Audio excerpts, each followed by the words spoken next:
Sebagai orang Kristen, kita percaya bahwa Alkitab itu diwahyukan oleh Allah, teman-teman. Namun, sebagai orang Kristen juga, kita nggak seharusnya cuma berhenti sampai percaya aja, teman-teman. Tapi, harus mempelajari dan juga menaati firman Tuhan ini, supaya kita semakin mengenal Allah yang benar. Masalahnya, kadang kita nggak suka, capek, ataupun males. Sehingga itu bikin kita berhenti baca Alkitab. Alasannya juga macam-macam, teman-teman. Dari nggak ada motivasi, nggak ada teman buat baca bareng, ataupun kita nggak tahu nih cara baca Alkitab, cara baca firman Tuhan yang efektif kayak gimana. Nah, that's why di episode kali ini, gue bakal share tentang 3 hal praktis yang perlu kamu perhatikan saat mempelajari firman Tuhan. Oke, langsung aja kita ke yang pertama. Berdoa minta Roh Kudus memberikan pengertian. Seperti yang ditulis di Yohanes 16 ayat 13. Alkitab itu milik Allah, teman-teman. That's why kita harus tanyakan juga kepadanya tentang arti dari firman Tuhan yang kita baca. Dan percayalah, teman-teman, Tuhan tuh pengen banget loh kita juga mengerti isi hatinya Tuhan di firman Tuhan yang kita baca. Oke?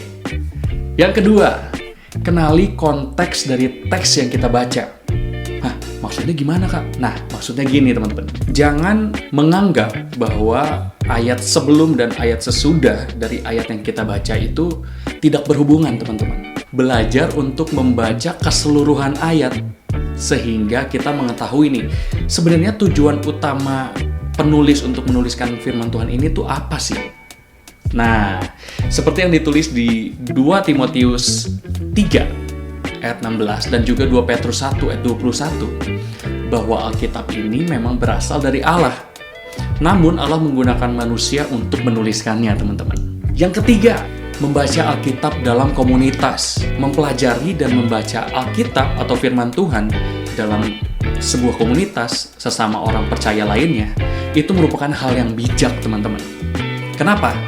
Karena di dalamnya kita bakal saling tolong-menolong, saling membantu untuk mengerti dan juga menerapkan firman Tuhan ini, teman-teman. Nah, beberapa orang secara keliru berusaha memahami Alkitab dengan berasumsi bahwa mereka akan bergantung semata-mata pada Roh Kudus, teman-teman. Dan karenanya mereka akan menemukan kebenaran-kebenaran yang tersembunyi di Alkitab.